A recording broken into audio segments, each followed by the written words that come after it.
pourquoi j'ai arrêté de regarder la télévision. Plusieurs fois, par jour, par semaine, j'étais là, en train de me poser des questions sur comment est-ce que je peux faire pour atteindre cet objectif. Comment est-ce que je peux faire pour être meilleur. Quels moyens est-ce que je peux avoir. Et je me suis rendu compte, en fait, que, de un, j'avais la flemme, et de deux, j'avais la flemme parce que je me disais que je n'avais pas de temps. Je n'avais pas de temps. Admettons, quelqu'un qui a envie de faire du sport, de se remettre au sport, il va se dire ouais, machin, j'ai pas le temps, j'ai un taf et tout, j'ai pas le temps. Combien de temps par jour tu regardes les télés?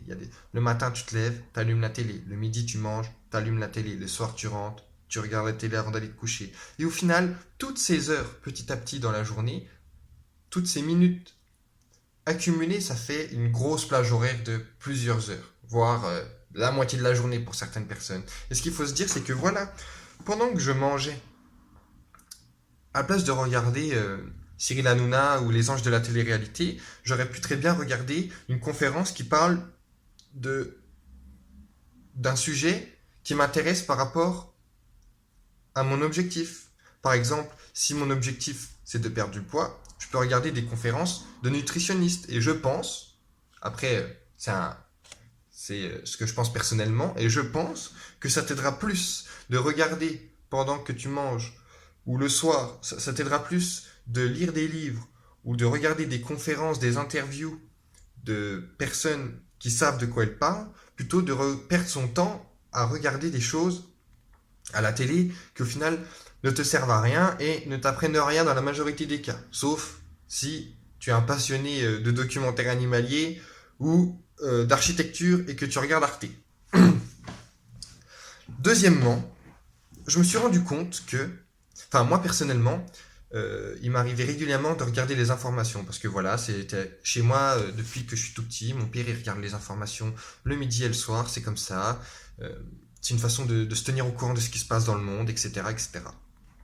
Et je me suis rendu compte que 90% des choses dont on parle aux infos, c'est des choses négatives. On parle de guerre, on parle de famine, de terrorisme, des nouvelles addictions, etc., etc. Et en fait, je me suis posé la question, à quoi ça me sert de regarder ça, si ce n'est avoir un impact négatif sur ma façon de penser et sur ma façon d'être au quotidien. Admettons, je ne sais pas, ce matin je me lève, je suis en forme, je suis franchement là, je pète le feu, là je suis déter, je vais faire tous les objectifs que je me suis fixés aujourd'hui, je vais tous les faire, même plus, je suis motivé. Et arrivé à midi, t'allumes la télé pour manger ta pizza, et là tu vois machin, 15 soldats français tués au Mali, ou je ne sais pas, un accident de voiture, des enfants qui se sont fait kidnapper, je ne sais pas quoi. Que tu le veuilles ou non, ça a un impact sur ton moral. Parce que l'être humain, il peut pas faire autrement que de se mettre à la place des gens. Et tu te dis, oh putain, si ça m'est arrivé. Et tu commences à te poser des questions sur, oh, et si ça m'arrivait à moi, et nanani. Et au final, ça a un impact sur ton moral et sur ta façon de voir le monde en général. Et du coup, je me suis rendu compte que, euh, sans regarder la télé, et ben déjà, je me suis rendu compte que j'avais beaucoup plus de temps pour moi et qu'au final, les journées n'étaient pas si courtes que ça. De plus, ça m'arrivait quand je retourne dans ma famille, quand je discute avec des amis, on me dit, ouah, t'as vu ce qui s'est passé là, il y a eu tant de morts, nanani. Et non, non, j'ai pas vu. Ah, mais tu te rends compte quand même, tu devrais quand même le savoir. Qu'est-ce que ça va m'apporter de savoir ça, si ce n'est du mal-être et du malheur et me sentir mal pour les choses qui sont arrivées à ces gens. Tu vois ce que je veux dire? Si ton objectif, c'est de devenir millionnaire, c'est pas en regardant la télé que tu vas devenir millionnaire. Si ton objectif, c'est de perdre du poids, ce n'est pas en regardant la télé que tu vas perdre du poids. Si ton objectif, c'est d'écrire un livre, ce n'est pas en regardant la télé que tu auras l'inspiration et l'envie d'écrire. Pose-toi les bonnes questions et il faut que tu choisisses quelles vont être tes priorités. Quand on veut, on peut. Il y a un homme qui s'est lancé le défi de courir 10 km, je crois. En gros, les scientifiques disaient que c'était impossible de le courir en moins de 10 minutes. Et il y a un mec, il l'a fait en 4 minutes et quelques. Et depuis ce jour-là, il y a plein de gens qui ont réussi à le faire en 4 minutes et quelques. C'est pas parce que à la télé, on te dit que pour faire cette carrière, il faut que tu aies 7 diplômes. Pour faire mannequin, il faut que tu ressembles à ça. Pour devenir champion de skateboard, il faut que tu fasses ça. C'est à toi de décider, c'est ta vie. C'est à toi de choisir quelles sont tes priorités et qu'est-ce qui vaut la peine que tu utilises ton temps, qui est sur cette terre illimitée, de ce que je sache. Qu'est-ce qui vaut la peine que tu gaspilles ton temps pour toi en fait? Qu'est-ce qui vaut la peine que tu gaspilles ton temps? Est-ce que c'est regarder la télé 2, 3, 4 heures par jour? Est-ce que tu penses que c'est ça qui va te faire avancer dans ton projet, dans ce que tu veux?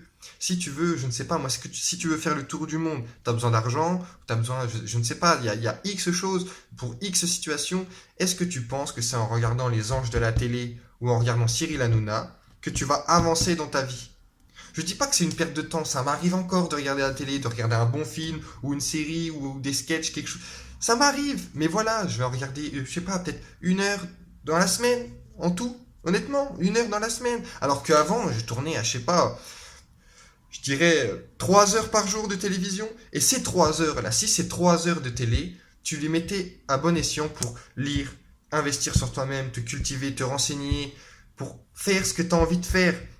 Si tu as envie de devenir, je sais pas, entraîneur de foot, si tu as envie de devenir esthéticienne, ce n'est pas en regardant la télé que tu vas apprendre les rudiments, les formations, ce qu'il faut savoir, ce qu'il faut faire, ce qu'il ne faut pas faire. C'est en lisant des livres, en regardant des conférences, des interviews. Il faut s'intéresser à ce que tu veux. Si tu ne t'intéresses pas à ce que tu veux, toi, personne ne le fera à ta place. Personne ne viendra te donner, bah voilà, faut faire ça, ça, ça, ça, ça, vas-y, tiens, cadeau.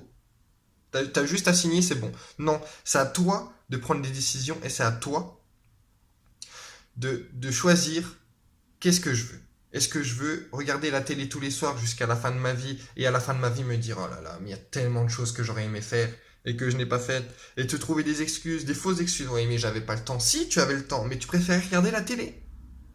Donc voilà. Dans cette vidéo, c'était pour te faire réfléchir et que tu te rendes compte que il y a que les excuses que tu te trouves en fait, c'est pas les bonnes en vrai. C'est pas les bonnes. Donc voilà.